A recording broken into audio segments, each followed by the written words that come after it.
तो भाई फिर से इंडिया में एक एंटीसिपेटेड एक्शन मूवी का सीक्वल आ गया है, जिसकी हाइप अपरंपार है। बुजुर्ग से लेके बच्चा बच्चा जानता है इस मूवी के बारे में, जिसका नाम पुष्पा दी रूल है। तो जिन्होंने अभी तक पुष्पा दी राइस नहीं देखी, तो उनसे मैं कहना चाहूंगा कि क्यों नहीं देखी। जोक्स अपार्ट, फर्स्ट पार्ट देखना कंपलसरी, क्योंकि एक के बाद ही दो आता है। तो दी रूल की कहानी हुई शिकावत और पुष्पा की दुश्मनी पर ही है, और पुष्पा के सिंडिकेट दुश्मन पर। मैंने यही सोचा था, पर डायरेक्टर राइटर भी लाइक, अरे छोड़ो, पहले तुम ये कहानी देखो कि पुष्पा झुकेगा कि नहीं झुकेगा। सच्ची में यही कहानी है।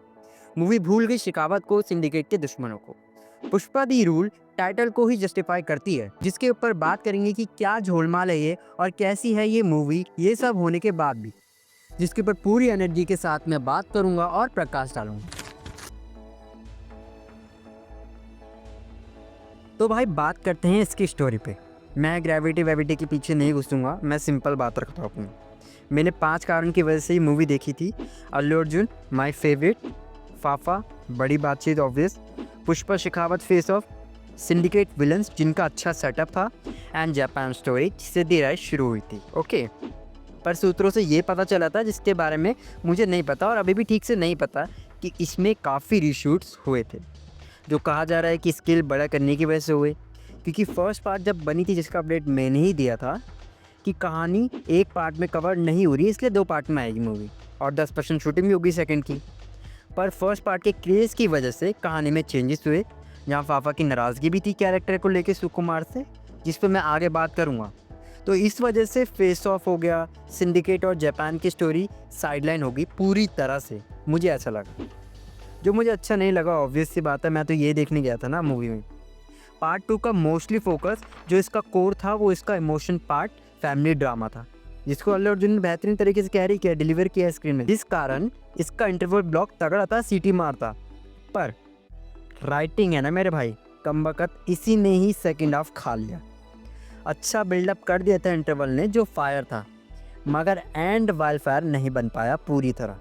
एक्शन है तगड़ा एंडिंग में, उस पर भी मैं आऊँगा, पर इस पर भी मैं थोड़ा उजाला डालूंगा कि सेकंड हाफ मुझे कम क्यों पसंद आया, जिसमें एक नया कैरेक्टर ही इंट्रोड्यूस करा दिया, और उसी में ही फिल्म लगभग ख़त्म हो जाती है। जापान स्टोरी फिर से अधूरी छोड़ दी, बल्कि दी रूल भी शुरू हुई थी जापान से। सिंडिकेट का थ्रेड ज़्यादा इस बार लगा नहीं, और मुझे लगता है इसको इसी तरह आगे ले जाने वाला है, मतलब इसमें कुछ ज़्यादा वो चेंजेस करेंगे नहीं, और इसी वजह से मैं थोड़ा नाखुश हूँ इसकी राइटिंग की वजह से। अब आते हैं फाफा पे। तो भाई जब फर्स्ट पार्ट में फाफा की एंट्री हुई थी, तो मुझे तो पता नहीं था कि भाई इनका इसमें रोल है, बट जब इनकी इसमें एंट्री हुई, मैंने बोला भाई ये क्या कर दिया। ऑलरेडी इतने विलन, मतलब इतने तगड़े तरीके से इनको सेटअप कर दिया, फिर तुमने भयंकर ऐसे कलाकार को इसमें ले आए तुम। फाफा क्योंकि भाई मेरे लिए फासिल बड़ी बात है, वो पिक्चर में आ गया तो मतलब लेवल बढ़ गया मूवी का। जिनको इंट्रोड्यूस भी बड़े तगड़े तरीके से किया था पुष्पा में, और एंड होते होते मूवी ईगो पे ले जाती है पुष्पा और शेखावत के, जिससे अगले पार्ट के लिए मेरी हाइप बहुत ही बढ़ गई थी भाई। पर यहाँ पर खेल ऐसा हो गया कि शेखावत की कहानी फर्स्ट हाफ में निपटा दी ने ऑलमोस्ट, जैसा तक मैंने किया तो उस हिसाब से तो बिल्कुल नहीं, बट ठीक है, मुझे पसंद आया आइडिया। पुष्पा ने जो बोला था वो किया, तो मैं ठीक हूँ शेखावत के इस कैरेक्टर आर्क से, अगर उसी डायरेक्शन में कैरेक्टर आर्क जा रहा है जैसा मैं सोच रहा हूँ। क्योंकि अक्सर क्या होता है, जब विलन की हाइप बनती है ना, तो उसका एंड भी ना वैसे ही होना चाहिए। प्राइम एग्जांपल मैं तुम्हें देता हूँ, समझ में आएगा। जैसे बाहुबली का भल्लाल देव ले लो, 2 पार्ट में थी मूवी। फर्स्ट पार्ट में कैसे दिखाया भल्लाल देव को कि भाई ऐसा ऐसा विलन है, ये कर दिया वो कर दिया, एंड सेकंड पार्ट में भी उसी चीज़ को अच्छे से बैलेंस करके चलिए मूवी, और एंड उसको बहुत ही सेटिस्फाइंग दिया। ऐसा नहीं लगता है कि भाई जल्दबाजी में नहीं मार दिया, ऐसा नहीं, तगड़ा ही विलन लगा वो, बिल्कुल ही लगा कि हाँ भाई टक्कर देने वाला है, बिल्कुल बाहुबली की अभी भी चटनी बना देगा।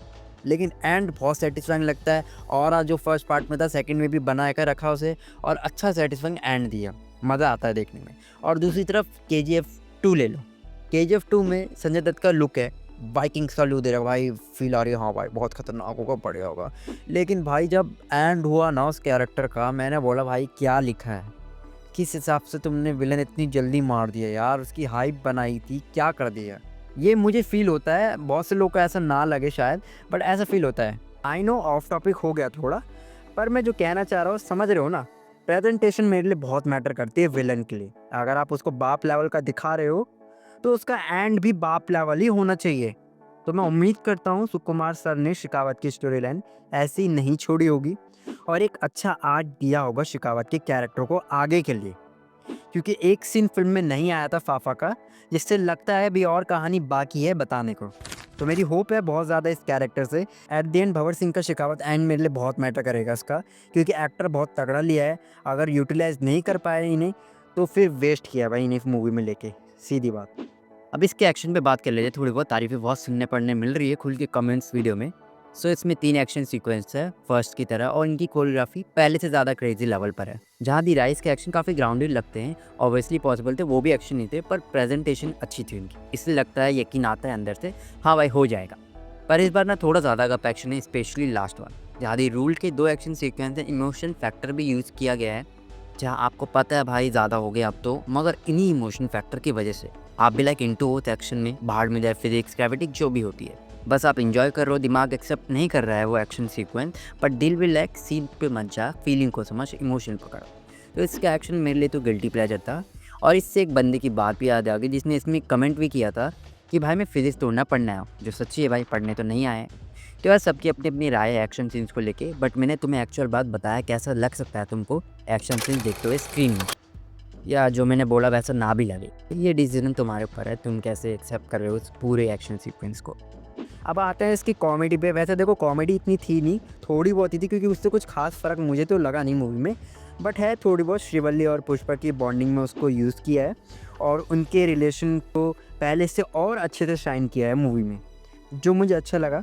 एनीवेज एक्टिंग की बात करूँ तो भाई मुझे ऐसा लगा अल्लू अर्जुन ने इमोशन सीन्स अच्छे से स्क्रीन में दिखाए हैं, जो महसूस होते हैं, जिससे सीन थोड़े हैवी भी होता है और इमोशन का बैलेंस भी बन के चलता है पूरी मूवी में। वहीं फ़हद फासिल के जितने भी सीन थे फिल्म में, इनकी एक्टिंग भी अच्छी थी भाई, नो डाउट। मैं कुछ बोल नहीं सकता इनकी एक्टिंग में। बाकी जितने भी मेजर रोल्स में थे, साइड रोल्स में थे, सबकी एक्टिंग सही थी। कुछ ज़्यादा पिन पॉइंट आउट करने की ज़रूरत नहीं है एक्टिंग में, मुझे ऐसा लगता है। जिसमें करनी थी वो इसकी राइटिंग ही थी। बाकी थर्ड पार्ट की अनाउंसमेंट फिल्म के एंड में ही कर दिया, पुष्पा 3 दी रैम्पेज के नाम से, जिसमें तुम सोच रहे होगे कि टीज़र ट्रेलर कब तक दिख सकता है। तो ऑलरेडी वेयर इज़ पुष्पा के नाम से इसका टीज़र पहले ही आ चुका है, जो मुझे लगता है प्रोबेबली थर्ड की कहानी ही थी जो हमें पहले दिखा दी गई, जिसको स्मार्टली पुष्पा 2 के नाम पे ही रिलीज़ कर दिया गया था पहले। लिंक मैंने डिस्क्रिप्शन में डाल दिया है, जाके चेक कर सकते हो। तो सारे ही पॉइंट मैंने यहाँ डिस्कस कर लिए, जिससे तुम्हें पता चल गया होगा मूवी कैसी है और मुझे कैसी लगी। ये पूरी मास मूवी है, अगर तुम इसमें ज़्यादा खरोचने खराटने जाओगे तो कुछ देखने लायक बचेगा नहीं है, सिंपल बोलूँ। बाकी दिमाग लड़ाना है तो ओपनहाइमर जैसी मूवी में लगाओ, इसे गिल्टी प्लेजर की तरह एंजॉय करो, फन करो और दिमाग को थोड़ा चुप कराओ। पहला पार्ट जितना मज़ा नहीं है इसमें, पर कैरेक्टर आइकॉनिक बन चुका है, जो क्रीन छपरी लगता होगा बहुत लोगों को, पर कैरेक्टर राइटिंग ही इसकी ऐसी लिखी है जिस कारण इस कैरेक्टर का बिहेव भी उसी तरह का रहेगा जैसा इसको लिखा गया है, समझ रहे हो। Also I am very happy कि गंगोत्री से लेके पुष्पा तक का जो सफ़र रहा है अल्लू अर्जुन का, वो आइकॉनिक रहा है। हाल आइकॉनिक और भी कैरेक्टर्स इनकी फिल्म के हैं, जैसे आर्या माई फेवरेट और भी कई, पर पुष्पा से जो नहीं भी जानते थे वो भी इन्हें जानने लगे हैं। So nice. बाकी तो अभी कई मूवीज़ आना बाकी है अल्लू अर्जुन की, जिसमें कौन सा नया आइकॉनिक किरदार हमें मिल जाएगा आगे, हु नोस। सॉन्ग्स पे एक छोटा डिस्कशन कर लेता हूँ। गाने इसके यार पहले जितने यादगार तो नहीं है, जो तुम्हें याद रहे, जैसे श्रीवल्ली सॉन्ग था ये स्टिल याद है, वो चप्पल वाला स्टेप याद है, वैसा आइकॉनिक मूवमेंट इस बार फील नहीं हुआ किसी भी गाने में। हाँ, प्रोडक्शन क्वालिटी, फेमी, कलर ग्रेडिंग, एफर्ट, कोरियोग्राफी, सब में बहुत मेहनत की है। पहले वाला चार्म नहीं है जैसा पहले गानों में था। गाने कैची है अगर ओरिजिनल में सुनो अच्छे से, चाहे कोई सॉन्ग ले लो। स्पेशली मेरे यहाँ मुझे किसी को बहुत सुनने मिल रहा है, पर अभी जो हाल है गाने में वो हुक तुम्हें ओरिजिनल में फील होगा, तुम पूरा गाना भी सुन लोगे उस चक्कर में, लेकिन हिंदी में सिर्फ हुक ही तुम्हें याद रहेगा, वही तुम्हारे दिमाग में बार बार ही चलता रहेगा। तो ये टिपिकल जैसे साउथ मूवी डब होती है ना टीवी में, जब हमारी आती है उनके गाने जैसे डब होते हैं, वैसी फील आई इस बार मुझे गाने में। तो गानों को लेके मेरा टेक यही है, बहुत ज़्यादा ऑफ टॉपिक चला गया, होप अननेसेसरी नहीं लगा हो तुम्हें, और मेरी जो मैंने तुमसे बात कही वो तुम्हें प्रॉपर समझ में आई हो, मैं तुम्हें क्या बताना चाह रहा था। मैंने आपको इसके नेगेटिव्स भी बता दिए और पॉजिटिव्स भी बता दिए ईमानदारी से, जैसा मुझे फील हुआ है। कुछ पॉइंट्स अगर आपको लगता है रह गए हैं, मुझे कमेंट्स में ज़रूर बताएं। बाकी इंजॉय करो यार, फिल्म गिल्टी प्लेजर लेके आओ। फिल्म 3.5 घंटे की है, लगभग बोरिंग तो नहीं लगती है। 6 भाषा में अवेलेबल है, हिंदी, तमिल, तेलुगु, मलयालम, कन्नड़ा, बंगाली। एज रेटिंग 12 से कम वाला नहीं देख सकता, यानी न्यूडिटी वगैरह नहीं है, आइटम सॉन्ग है, हल्का सेक्शुअल वायलेंस थ्रेट है, उसमें भी कुछ दिखाया नहीं है, नॉर्मल वायलेंस है, थोड़ा इंटीमेट बात है हस्बैंड वाइफ के बीच जिसको जोक में मिक्स करके दिखाया है। इन शॉर्ट 12 से कम वालों को मत लेके जाओ बस।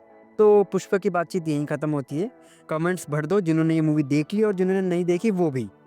और जो भी तुम्हारे मन में ख्याली पुलाव है इस मूवी को लेके सब भर दो, मैं ज़रूर रीड करूँगा।